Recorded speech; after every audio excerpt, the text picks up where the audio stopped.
Hi hello ನಮಸ್ಕಾರ welcome to Boss TV Kannada. ನಾನು ಮಂಜುನಾಥ್ ಶ್ರೀನಿವಾಸ್. ಇವತ್ತಿನ ಬಾಸ್ ಟಿವಿ ಸ್ಪೆಷಲ್ ನಲ್ಲಿ ನಮ್ಮ ಜೊತೆ ಜಾಯ್ನ್ ಆಗ್ತಾ ಇದ್ದಾರೆ ನಮ್ಮ ಅದ್ಭುತ ನಟನೆ, ಭರತನಾಟ್ಯ ಹಾಗೂ ಮಾತುಗಾರಿಕೆಯ ಮೂಲಕ ಕನ್ನಡ ಜನತೆಯನ್ನ ಸದಾ ಎಂಟರ್ಟೈನ್ ಮಾಡುವಂತಹ ನಮ್ಮ ನಿಮ್ಮೆಲ್ಲರ ಪ್ರೀತಿಯ ಯಮುನಾ ಶ್ರೀನಿಧಿ ಮೇಡಮ್ ಅವರು. ಮೇಡಮ್, ಮೊದಲನೇದಾಗಿ ನಮಸ್ತೆ. ನಮಸ್ಕಾರ. ಎಲ್ಲ ವೀಕ್ಷಕರಿಗೂ ಕೂಡ ನಮಸ್ಕಾರ. ಹೇಗಿದ್ದೀರಾ ಮೇಡಮ್? ತುಂಬಾನೇ ಚೆನ್ನಾಗಿದ್ದೀನಿ. ತುಂಬಾ ಖುಷಿ ಆಗ್ತಾ ಇದೆ. ಇನ್ನೊಂದು ವರ್ಷ ಕಳೆದ್ರೆ 50 ವರ್ಷಕ್ಕೆ ಕಾಲಿಡ್ತಿದ್ದೀರಾ. ಇನ್ನೊಂದು ತಿಂಗಳಿಗೆ, ಇನ್ನೊಂದು ತಿಂಗಳಿಗೆನಾ? ಮುಂದಿನ ತಿಂಗಳು ಹ್ಮ್. ಮೇ 9ನೇ ತಾರೀಕಿಗೆ 50 ವರ್ಷ ಆಗುತ್ತೆ.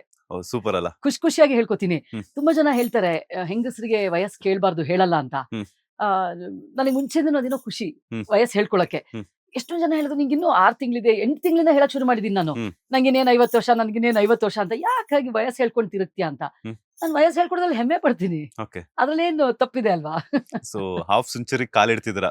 ಒಂದು ಹೌದು. ಘಟ್ಟ, ಜೀವನದ ಒಂದು ಘಟ್ಟವನ್ನ ಪೂರೈಸ್ತಾ ಇದ್ದೀರಾ. ಹೆಂಗ್ ಅನ್ನಿಸ್ತಿದೆ ಲೈಫ್ ಎಲ್ಲ?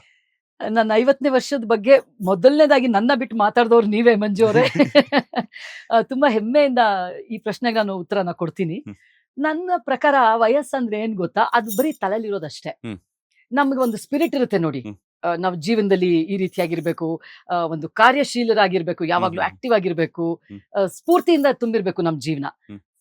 ಅದಿದ್ರೆ ವಯಸ್ಸನ್ನೋದು ಮ್ಯಾಟರೇ ಆಗಲ್ಲ. ಹ್ಮ್. ಇವಾಗ ನೀವು ನಾನು ಬಿಗ್ ಬಾಸ್ ಅಲ್ಲಿ ಇದ್ದಾಗ್ಲೂ ನೋಡಿದ್ರಿ ನೀವು. ಹ್ಮ್. ಅಲ್ಲಿರೋ ಚಿಕ್ಕ ಮಕ್ಳ ಜೊತೆಗೇನೆ ನನ್ನ ಎನರ್ಜಿ ಹೌದು. ಇನ್ನೂ ಸ್ವಲ್ಪ ಜಾಸ್ತಿನೇ ಮ್ಯಾಚ್ ಆಗ್ತಿತ್ತು. ಸೊ ಎಲ್ರು ಹೇಳ್ತಿದ್ರು ಕೂಡ, ಹಾ, ಬಿಕಾಸ್ ಸೂಪರ್ ಆಗಿ ಎನರ್ಜೆಟಿಕ್ ಆಗಿದ್ದೀರಾ ಅಂತ. ಹೌದು. ಸೊ ಹಾಗಾಗಿ ವ್ಯತ್ಯಾಸ ಅನ್ನೋದೇನೇನು ನಾನು ನೋಡ್ತಾ ಇಲ್ಲ. ಹ್ಮ್. ಒಂದೇನು ಅಂದ್ರೆ ಕೆಲವ್ರು ಹೇಳ್ತಾರೆ ಈಗ ಏಜ್ ಆಗ್ತಿದ್ದಾಗೆ ಸ್ಲೋ ಡೌನ್ ಆಗ್ತಾರೆ ಅಂತ. ಹ್ಮ್.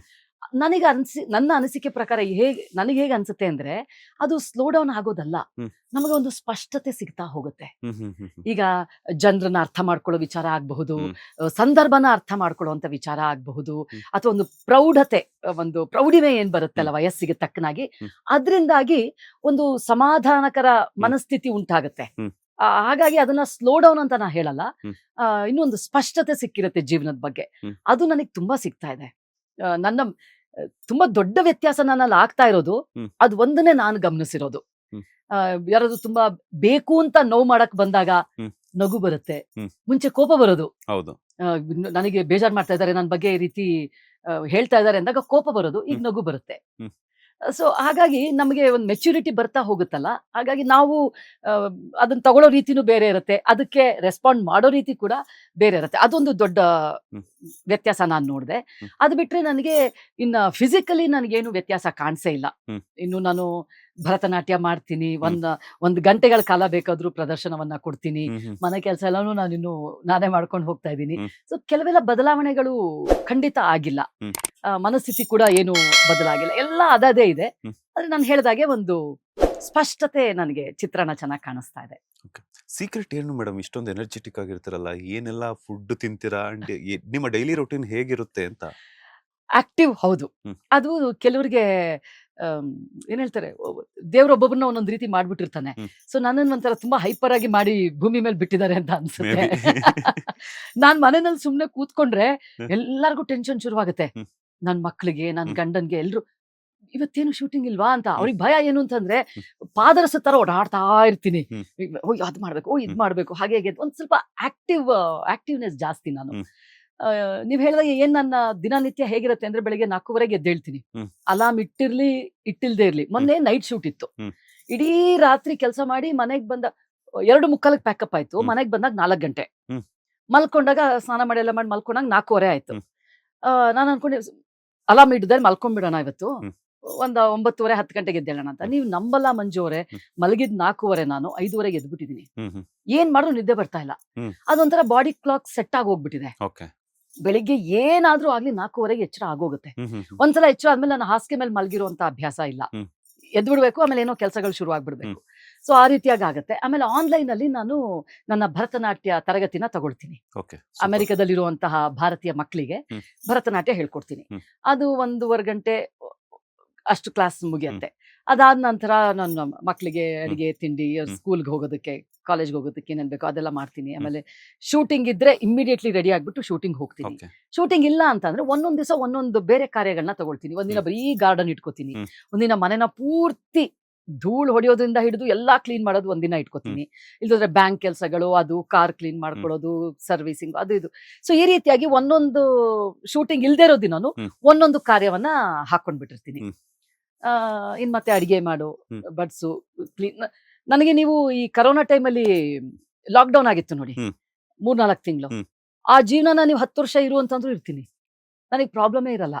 ನನ್ನ ಪಾಡಿಗೆ ನನ್ನ ಮನೆ ಒಳಗೆ ಕೆಲಸ ಮಾಡ್ಕೊಂಡು, ನನ್ ಕೆಲಸ ಮಾಡ್ಕೊಂಡು, ನಂದೇ ಒಂದು ಪ್ರಪಂಚ ಏನೋ ಮಾಡ್ಕೊಂಡು, ಹೊರಗಡೆ ಹೋಗ್ಬೇಕು, ಅಲ್ಲಿ ಹೋಗ್ಬೇಕು, ಇಲ್ಲಿ ಹೋಗ್ಬೇಕು ಅನ್ನೋ ಯಾವ ಆಸೆಗಳು ಇಲ್ಲ ನನಗೆ. ಸೊ ಹಾಗಾಗಿ ಮನೆ ಒಳಗೆ ನನ್ನ ಮನೆ ಕೆಲಸ ಮಾಡ್ಕೊಂಡು ಇಷ್ಟೇ ಪ್ರಪಂಚ ಮಾಡ್ಕೊಂಡು ಇದ್ದು ಬಿಡ್ತೀನಿ ನಾನು. ಸೊ ಹಾಗಾಗಿ ಶೂಟಿಂಗ್ ಇಲ್ದಿರೋ ದಿವಸ ಇದೆಲ್ಲ ಕಾರ್ಯಗಳನ್ನ ಹಾಕೊಳ್ತೀನಿ. ಇನ್ನು ಸೋಷಿಯಲ್ ಮೀಡಿಯಾದ ಸಾಕಷ್ಟು ಇರುತ್ತೆ. ಸೊ ಈ ರೀತಿಯಾಗಿರುತ್ತೆ ನನ್ನ ದಿನಚರಿ.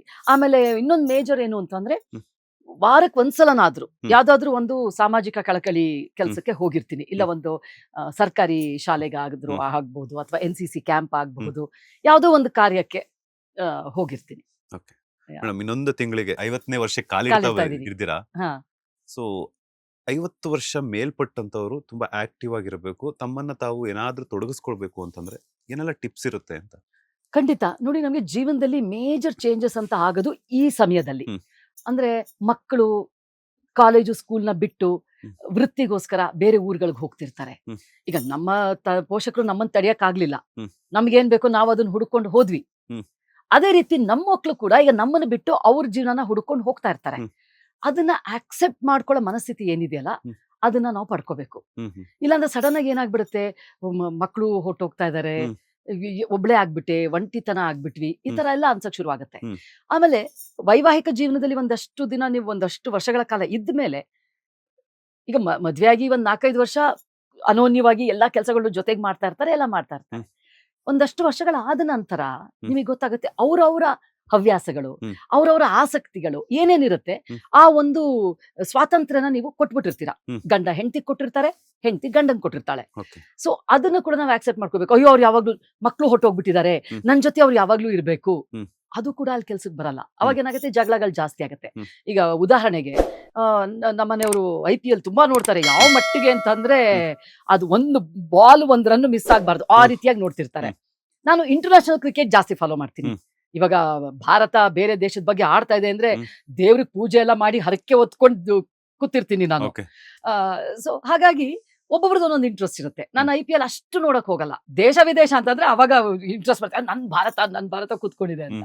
ಸೊ ಹಾಗಾಗಿ ಮತ್ತೆ ಅವ್ರಿಗೆ ಇನ್ಯಾವುದೋ ಇಂಟ್ರೆಸ್ಟ್ ಇರುತ್ತೆ, ನನಗೆ ಬೇರೆ ಇನ್ಯಾವುದೋ ಇಂಟ್ರೆಸ್ಟ್ ಇರುತ್ತೆ.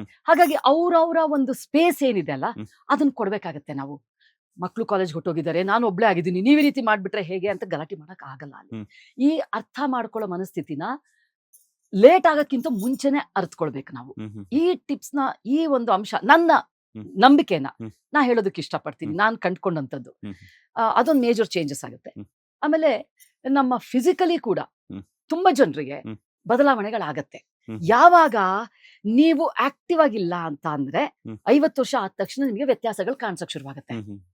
ಹಾಗಾಗಿ ಅದ್ರ ಕಡೆ ತುಂಬಾ ಗಮನ ಕೊಡ್ಬೇಕು. ವಾಕಿಂಗು, ಯೋಗಾನೋ, ಆಮೇಲೆ ಇನ್ನೂ ಸ್ವಲ್ಪ ಆಕ್ಟಿವ್ ಆಗಿರುವಂತ ಕೆಲಸ ಕಾರ್ಯಗಳಲ್ಲಿ ನಮ್ಮನ್ನ ನಾವು ತೊಡಗಿಸ್ಕೊಳ್ಬೇಕು. ಮತ್ತೆ ಎಲ್ಲದಕ್ಕಿಂತ ಹೆಚ್ಚಾಗಿ ಮನಸ್ಸನ್ನ ಬ್ಯುಸಿ ಇಟ್ಕೋಬೇಕು. ಈಗ ಕೆಲವ್ರಿಗೆ ಒಬ್ಬೊಬ್ರಿಗೆ ಒಂದೊಂದು ಹವ್ಯಾಸ ಇರುತ್ತೆ. ಈಗ ನನಗೆ ತೋಟಗಾರಿಕೆ ತುಂಬಾ ಆಸಕ್ತಿ ಇರುವಂತ ವಿಚಾರ, ನಾನು ಅದ್ರಲ್ಲಿ ಜಾಸ್ತಿ ಸಮಯ ಕಳಿತೀನಿ. ಆಮೇಲೆ ನನಗೆ ಸೋಷಿಯಲ್ ಸರ್ವಿಸ್ ಅಲ್ಲಿ ತುಂಬಾ ಆಸಕ್ತಿ, ಮಕ್ಳಿಗೆ ಪಾಠ ಹೇಳ್ಕೊಡೋದು, ಸ್ವಯಂ ಸೇವಕಲಾಗಿ ಹೋಗಿ ಏನೋ ಒಂದು ಪಾಠ ಮಾಡೋದು. ಬಿಡುವು ಅಂತ ಇರೋಕೆ ಬಿಡಬಾರ್ದು. ನಿಮ್ಮ ಮನಸ್ಸಿಗೆ ಬಿಡುವು ಅಂತ ಬಂದು ಯಾವಾಗ ಖಾಲಿ ಆಗತ್ತೆ, ಎಲ್ಲಾ ತೊಂದರೆಗಳು ಶುರುವಾಗೋದು ಖಾಲಿ ತಲೆನಲ್ಲಿ. ಲೇಟೆಸ್ಟ್ ಹಾಗೂ ಇಂಟ್ರೆಸ್ಟಿಂಗ್ ಸುದ್ದಿಗಳಿಗಾಗಿ ಬಾಸ್ ಟಿವಿ ಕನ್ನಡ ಚಾನೆಲ್ನ ಸಬ್ಸ್ಕ್ರೈಬ್ ಮಾಡಿ, ಹಾಗೆಯೇ ಬೆಲ್ ಐಕಾನ್ ಪ್ರೆಸ್ ಮಾಡಿ. ಇದರ ಜೊತೆಗೆ ಫೇಸ್ಬುಕ್, ಇನ್ಸ್ಟಾಗ್ರಾಮ್, ಎಕ್ಸ್ ನಲ್ಲೂ ಮಿಸ್ ಮಾಡದೆ ಫಾಲೋ ಮಾಡಿ.